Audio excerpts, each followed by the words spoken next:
Something just snapped inside China's system. Not a protest, not a headline, a hidden failure, one Beijing can't erase, censor, or control. And now the fallout has started, spreading faster than anyone expected. By the end of this video, you'll see why this moment could change China and the world forever. China was never meant to slow down. That was the promise. A nation of endless factories, tireless workers, and unstoppable momentum. The future superpower that would outgrow every rival simply by existing. For decades, the world believed it. But systems don't fail all at once. They fracture quietly. And somewhere beneath the glass towers and glowing GDP charts, something inside China's system finally gave way. Not a protest, not a coup, not a war. A rupture in reality itself. Because when a country is built on numbers, population numbers, growth numbers, debt numbers, and those numbers stop being real, the story collapses from the inside. China sold the image of infinite expansion. But expansion only works if the foundation exists. And it doesn't. The first crack appeared in the money. China didn't just grow its economy. It exported the idea of its growth to the world. The Belt and Road Initiative was supposed to be history's largest infrastructure project. A global web of railways, ports, highways, pipelines, all radiating outward from Beijing. A modern trade empire financed by Chinese capital, built by Chinese companies, controlled by Chinese influence. On paper, it was breathtaking. In reality, it became a mirror maze.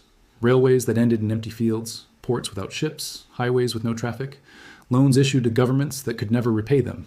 In Africa, Southeast Asia, Central Asia, the same pattern repeated. Projects announced with fanfare, groundbreakings broadcast on state television, then delays, renegotiations, silence. Not because the world rejected China, but because China's money wasn't as solid as it claimed. Many of these projects weren't funded by real profits. They were funded by debt layered on top of debt, backed by political pressure instead of economic logic. Local Chinese banks lent to state-owned firms. Those firms lent to foreign governments. Everyone pretended repayment would come later, but later arrived. As defaults rose, China quietly changed behavior. New lending slowed. Projects froze mid-construction. Beijing stopped talking about building the future and started worrying about unpaid pasts. This wasn't expansion. It was financial overreach disguised as destiny. And when the money illusion weakened, another illusion came into focus. The people. China's power was always framed around a single number, 1.4 billion. A workforce so vast it made competition feel pointless.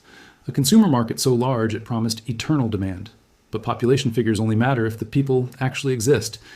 Over time, researchers began noticing something strange. Census delays, quiet revisions, local data that didn't match national claims, then leaks.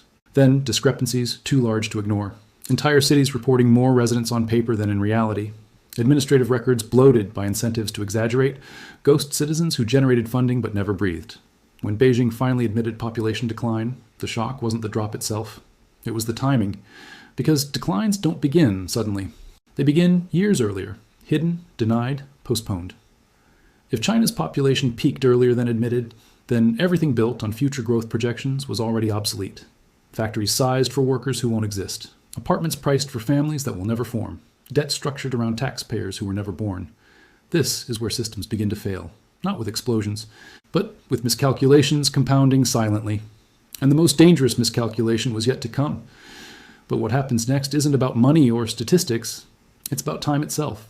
And once time turns against a nation, there's no stimulus package on earth that can stop what follows. Every nation has a clock. China's clock is aging faster than anyone expected. For most of modern history, China was young. Large families, rural communities, an endless supply of labor. Then came control. The one-child policy wasn't just a demographic decision. It was a social engineering experiment on a civilizational scale. And it worked. Too well. Within 2 generations, birth rates collapsed. Families shrank. The idea of having children became optional, then burdensome, then irrational. By the time the government reversed course, the culture had already adapted. You can't command desire back into existence. Urban life became expensive. Education became competitive. Housing became unreachable. Careers demanded total devotion. Young couples looked at the cost of raising a child and quietly opted out. Not in rebellion, in resignation. The fertility rate plunged below replacement level, then kept falling. At that point, decline becomes automatic. Every year, fewer workers enter the system. Every year, more retirees depend on fewer contributors. This is where math becomes destiny. China's workforce peaked years ago. From here on, it only shrinks. An aging society can survive if it's wealthy, if productivity is high, if social trust exists. China has none of those in surplus. It is aging faster than rich countries did. without reaching their income levels, growing old before growing rich. And aging doesn't just affect pensions, it reshapes behavior. Older societies save more and spend less. They avoid risk, they protect what they have. That's exactly what's happening. Households are hoarding cash, consumers are pulling back, confidence is evaporating. And when young people disappear, something deeper vanishes with them: optimism. Across China, a quiet psychological shift is underway. Young people aren't protesting. They aren't demanding change, they're withdrawing. Why compete for jobs that don't exist? Why work overtime for wages that won't buy stability? Why chase a future that feels mathematically impossible? This isn't anger, it's emotional exhaustion. Sociologists call it disengagement. Economists call it lost productivity. History calls it decline. Governments can mandate policies. They cannot mandate belief. China tried incentives. Cash bonuses for babies, tax benefits, propaganda campaigns celebrating motherhood. None of it worked. Because the obstacle isn't policy, it's trust. People don't build families in systems they don't believe in, and belief is collapsing. At the same time, the burden of the elderly is accelerating. Healthcare costs rise, pension systems strain. Local governments drown in obligations they can't fund. And here's the cruel paradox. The very generation asked to support the system is the smallest one in modern history. The system needs them more than ever, and they're the least able to carry it.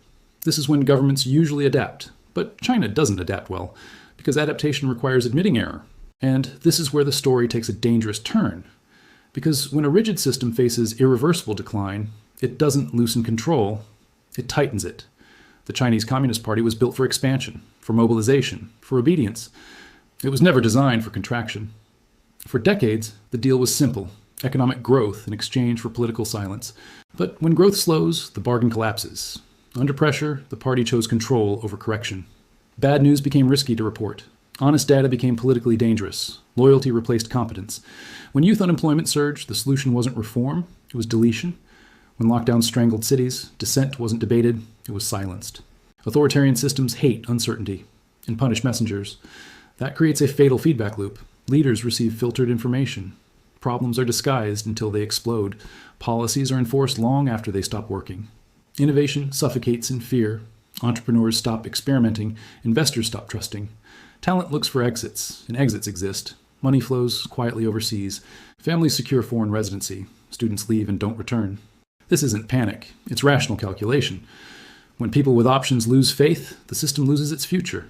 China's leadership understands the danger, but sees reform as existential risk. History looms large. The Soviet Union tried openness and collapsed. China learned the wrong lesson. So instead of flexibility, it chose surveillance. Instead of trust, control. Instead of reform, image management.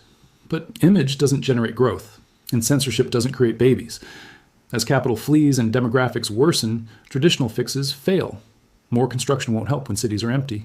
More credit won't help when consumers are afraid. More control won't help when belief is gone. Systems that refuse to bend eventually break. Not suddenly, not violently, but irreversibly. China's decline won't look like chaos. It will look like stagnation, like missed targets quietly revised, like ambition shrinking year by year, a nation learning how to manage less instead of more. And the most dangerous moment in any decline is denial, because denial delays adaptation, until adaptation becomes impossible. China didn't lose its future to external enemies. It lost it to internal illusions, numbers that weren't real, policies that overshot reality, control that crushed resilience. The rise was extraordinary, but sustainability was assumed, not earned. Now the system faces a reality it cannot censor. Time is no longer on its side. Final outro. This isn't the end of China, but it is the end of the story we were told. And what replaces it will reshape the global economy, geopolitics, and everyday life far beyond China's borders. If you want to understand how economic myths rise and how they fall, subscribe to Economic Tales.